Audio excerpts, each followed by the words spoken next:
Mathematics 9 Science Group Unit 1 Exercise 1.1 Question number 3.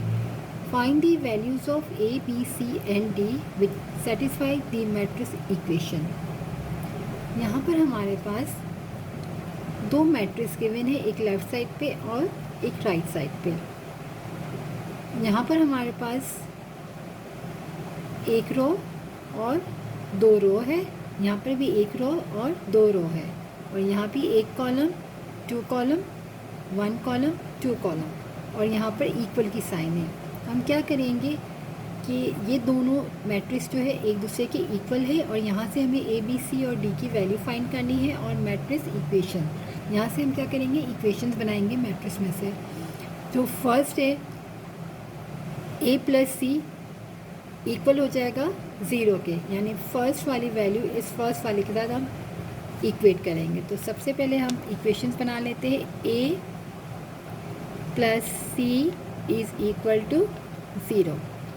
ए plus C equal हो गया zero के, तो फर्स्ट इक्वेशन हमारी यहाँ आ गई। फिर हमारे पास से हम इसको इक्वेशन 1 का नाम दे देते। ए प्लस 2b इक्वल हो जाएगा -7 के।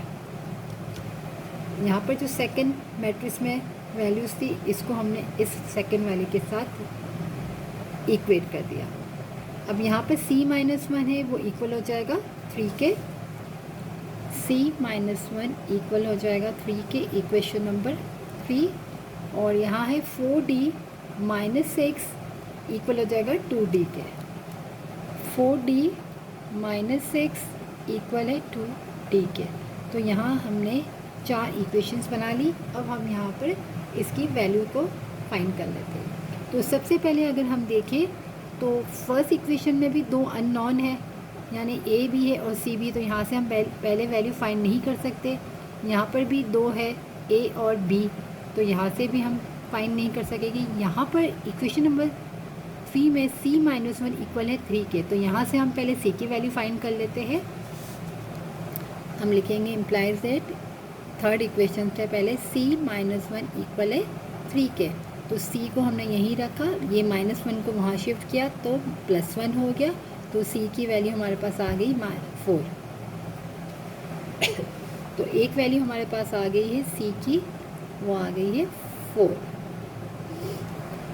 अब इक्वेशन 1 में a और c है, तो यहाँ पर c की वैल्यू आ चुकी है, तो हम यहाँ पर c की वैल्यू को पुट कर देंगे तो हमारे पास a की वैल्यू आ जाएगी। तो अब हम करते हैं 1 इक्वेशन है हमारे पास, a plus C is equal to 0, तो a plus 4 is equal to 0।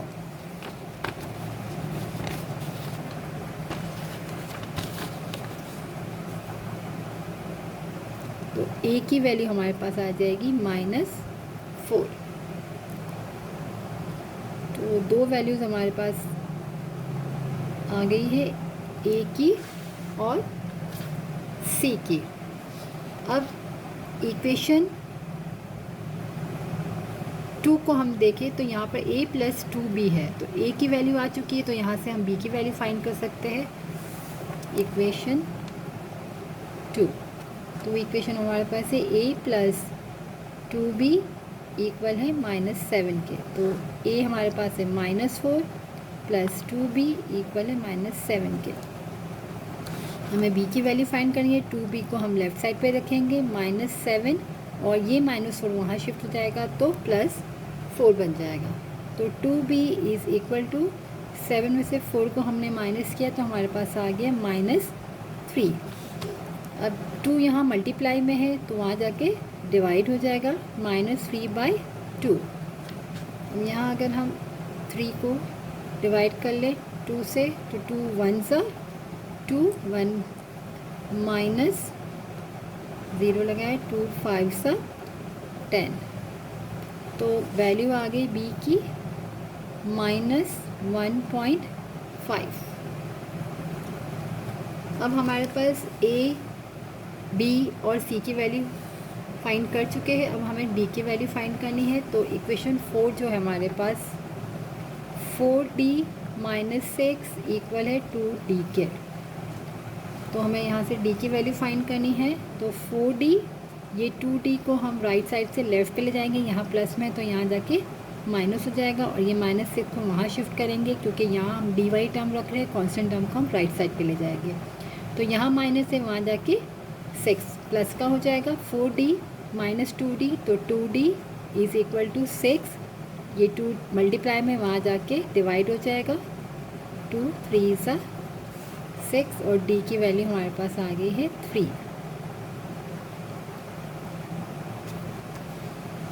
तो हमें a b c और d की वैल्यू फाइंड करनी थी। तो हमारे पास चारों वैल्यूज़ आ चुकी है। a की -4 आई है, b की